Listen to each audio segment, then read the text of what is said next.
ยอดกับทิวเป็นพี่น้องที่อายุห่างกันร่วม10 ปีแรกเริ่มเดิมทีนายธงกับนางเมียนนั้นแต่งงานอยู่กินกันเป็นสามีภรรยาตั้งแต่อายุรุ่นหลังจากอยู่กินกันไปได้ 2-3 ปีทั้งสองก็มีลูกชายเป็นโซ่ทองคล้องใจคนแรกนายธงตั้งชื่อให้ลูกชายคนนี้ว่ายอด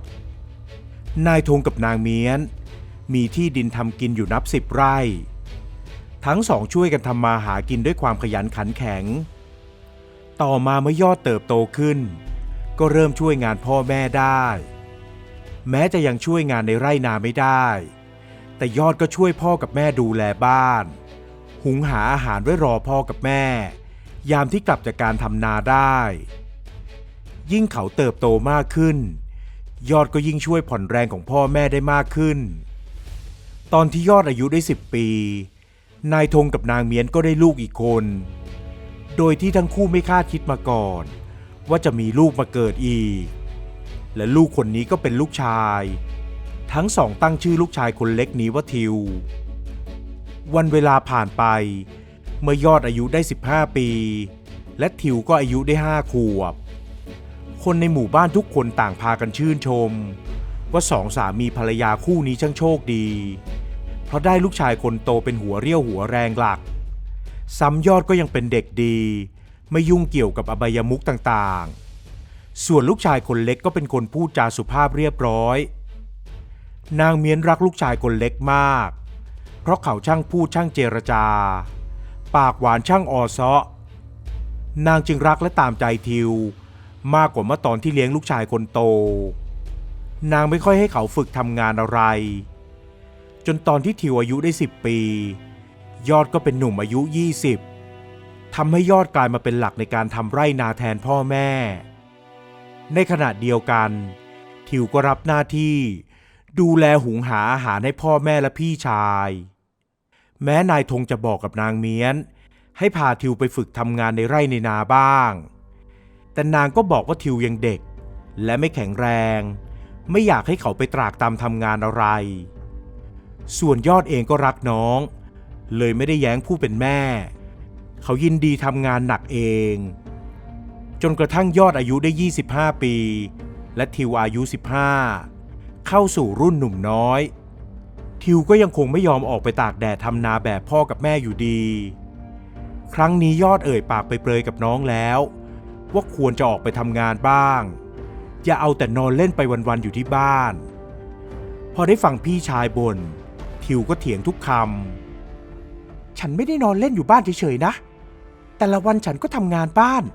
ปัดกวาดเช็ดถูแถมยังทำอาหารไว้รอทุกคนอีกหน่อยพ่อกับแม่แก่ลงก็เท่ากับเราขาดแรงงานทำนาแกจะให้พี่ทำคนเดียวหรือไงเอาไว้ให้ถึงวันนั้นก่อนเถอะนะพี่อย่าบ่นนักเลยดีไม่ดีกว่าจะถึงตอนนั้นพี่ก็อาจจะได้เมียมาช่วยทำนาอีกคนก็ได้นะทิวก็ยังหาทางเอาตัวรอดไปได้อีกคราวส่วนยอดก็เบื่อที่จะบ่นน้องเต็มทีเลยเลิกพูดเรื่องนี้ไปในขณะที่ชาวบ้านต่างพากันนินทาว่านางเมียนนั้นรักลูกลำเอียงให้ลูกชายคนโตออกไปทำงานตากแดดทั้งวันส่วนลูกชายคนเล็กได้แต่กินนอนหน้าขาวอยู่บ้านสบายใจบ้างก็ว่ายอดถึงวัยที่ควรจะแต่งงานมีครอบครัวได้แล้วแต่คงเพราะชายหนุ่มต้องคอยช่วยพ่อทำมาหากินและมีน้องชายไม่เอาไหนยอดเลยไม่ได้แต่งงานสักทีพอนางเมียนได้ยินคำนินทานั้นนางก็จะยกมือเท้าสะเอวแล้วด่ากราดออกไปว่านางจะรักลูกยังไงก็เรื่องของนางชาวบ้านเลยไม่อยากจะเสวนากับนางอีกและแล้ววันหนึ่งก็เกิดเหตุร้ายขึ้นในบ้านจู่ๆนางเมียนก็เป็นลมหมดสติและจากไปแบบกระทันหันสร้างความเสียใจให้กับทุกคนในครอบครัวเป็นอย่างมากโดยเฉพาะทิวที่เป็นลูกรักของแม่ชายหนุ่มร้องไห้เสียใจอย่างหนักกับการจากไปในครั้งนี้และไม่เพียงสูญเสียนางเมียนเท่านั้นหลังจากนั้นอีกไม่ถึงปีจู่ๆนายธงผู้เป็นพ่อที่แข็งแรงดีมาตลอดก็ล้มลงในตอนที่ออกไปทำนาพ่อเป็นอะไรยอดตกใจมาก ที่จู่ๆพ่อของเขาได้ล้มลงกลางท้องนาชายหนุ่มรีบแบกพ่อขึ้นหลังแล้วพาไปหาหมอยาในตลาดใกล้หมู่บ้านแม้พ่อของเขาจะรอดตายแต่ก็กลายเป็นคนหมดเรี่ยวแรงเดินเหินไม่ได้ต้องนอนอย่างเดียวยอดเพียรพยายามหาสมุนไพรที่ใครๆว่าดีแสนดีเพื่อเอามาให้พ่อกินหวังจะให้พ่อหายจากการเจ็บป่วยแต่ก็ดูเหมือนจะไม่ดีขึ้นพ่อกินยาสักหน่อยเถอะนะชายหนุ่มยกถ้วยยามาป้อนให้พ่อเบื่อจะกินยาแล้วกินหมดไปหลายหม้อมันก็ไม่หายสักทีนายธงผู้เป็นพ่อออกอาการท้อแท้กับการเจ็บป่วยของตนเองแต่ลูกชายยังไม่ยอมหมดหวังเขาพยายามขยันขยอให้พ่อของเขากินยาจนสำเร็จเมื่อขาดพ่อและแม่ไร่นานับ10 ไร่ที่เคยทำกัน3 คนตอนนี้ก็เหลือเพียงยอดคนเดียวเท่านั้นที่ต้องทำนาชายหนุ่มจะออกจากบ้านแต่เช้ามืดและกว่าจะกลับมาถึงบ้านก็เย็นย่ำทุกวันพี่จะมาบ่นฉันไม่ได้แล้วนะตอนนี้พ่อทำอะไรไม่ได้จะเดินจะวิ่งก็ไม่ได้แค่ลุกขึ้นนั่งก็ยังลำบากเลยเพราะฉะนั้นพี่ต้องทำนาคนเดียวส่วนฉันก็ต้องอยู่ดูแลพ่อที่บ้านทิวเอ่ยกับพี่ชายในวันหนึ่งที่เห็นว่าพี่กลับมาจากนาด้วยท่าทีเหน็ดเหนื่อยและอ่อนล้าพี่รู้แล้วแกดูแลพ่อให้ดีก็แล้วกันพี่ยังทำนาไหวยอดบอกกับน้องอย่างนั้นและเขาก็ไม่เคยว่าน้องชายอีกเลยในทุกๆวันยอดจะต้องออกไปทำนาแต่เช้าส่วนทิวแม้ไม่ได้ไปทำนาแต่ก็ต้องตื่นเช้าเช่นกัน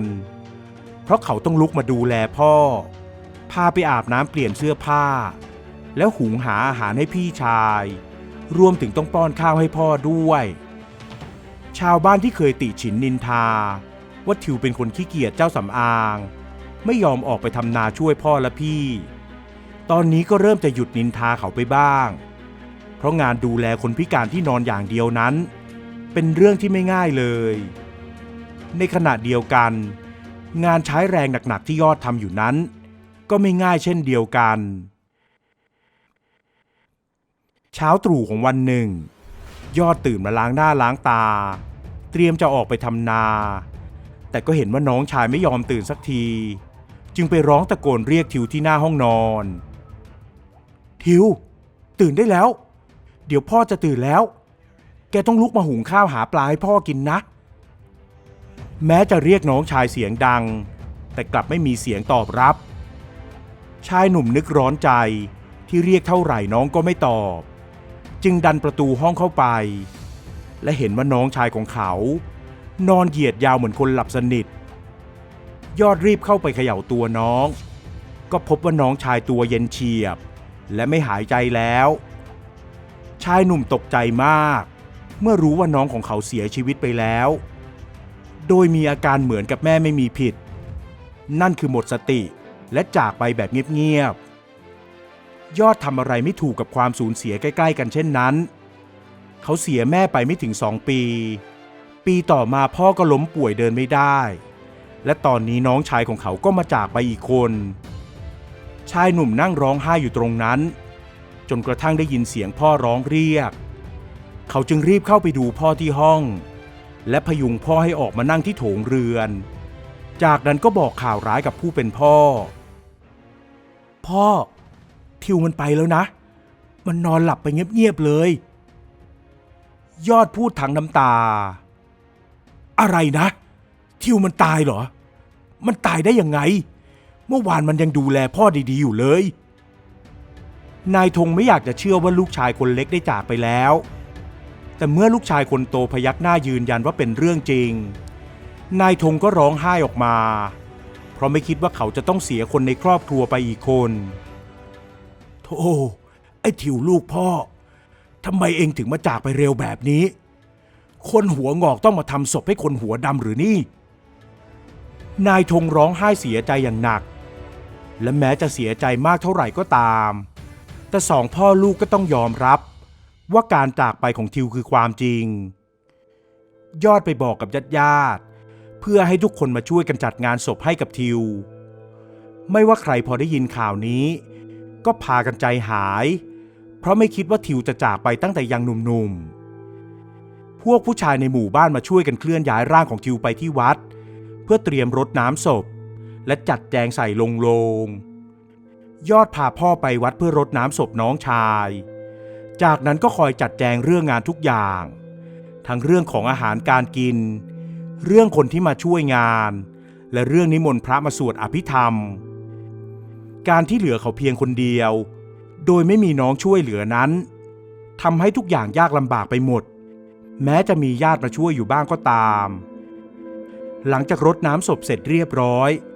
ก็ช่วยกันยกร่างของทิวใส่โลงแต่ยังไม่ทันจะได้ปิดฝาโลงศพจู่ๆร่างของทิวก็ขยับเฮ้ยผีหลอก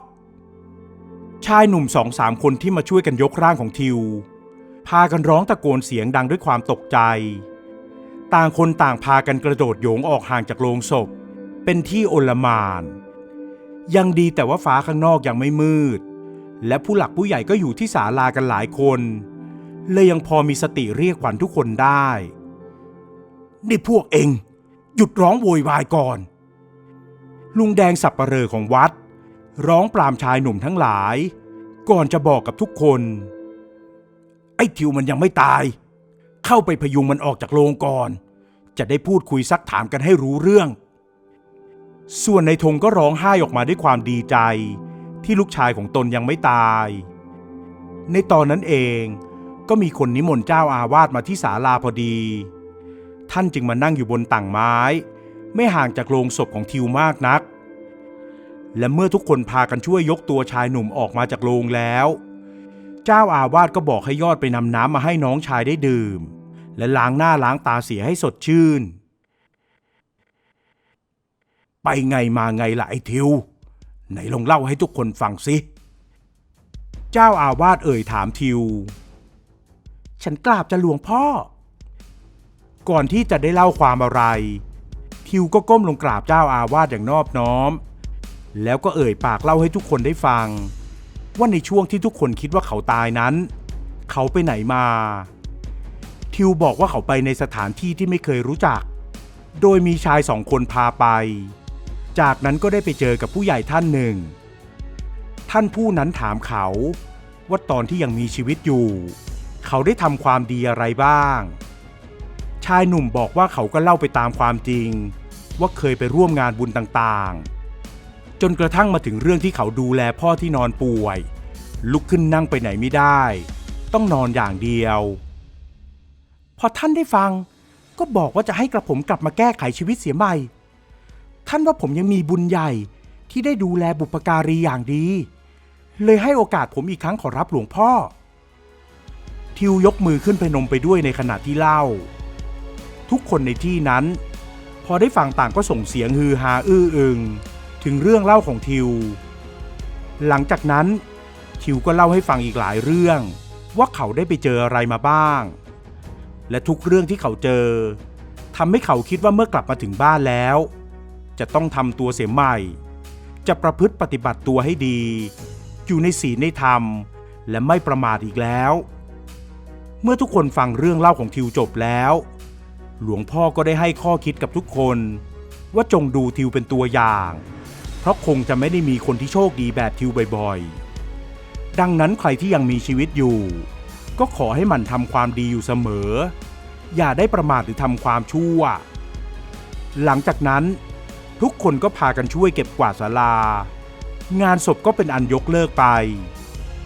ส่วนทิวเมื่อกลับมาถึงบ้านก็ปรับปรุงตัวเองเสียใหม่นอกจากการดูแลพ่อที่ป่วยพิการที่เขาตั้งใจทำเป็นอย่างดีแล้วเขายังพยายามจัดสรรเวลาไปช่วยพี่ชายทำงานในไร่นาอีกด้วยไม่นานนักยอดก็ได้แต่งงานกับหญิงสาวในหมู่บ้านเดียวกันเมื่อมีผู้หญิงคนหนึ่งเข้ามาอยู่ในบ้านก็ทำให้ทิวมีเวลาไปช่วยงานพี่ชายที่นามากขึ้นการที่เขารักดีเอาการเอางานไม่หยิบโยงรักสบายเหมือนแต่ก่อนก็ทำให้มีหญิงสาวมาชอบพอจนต่อมาก็ได้แต่งงานอยู่กินกันในที่สุด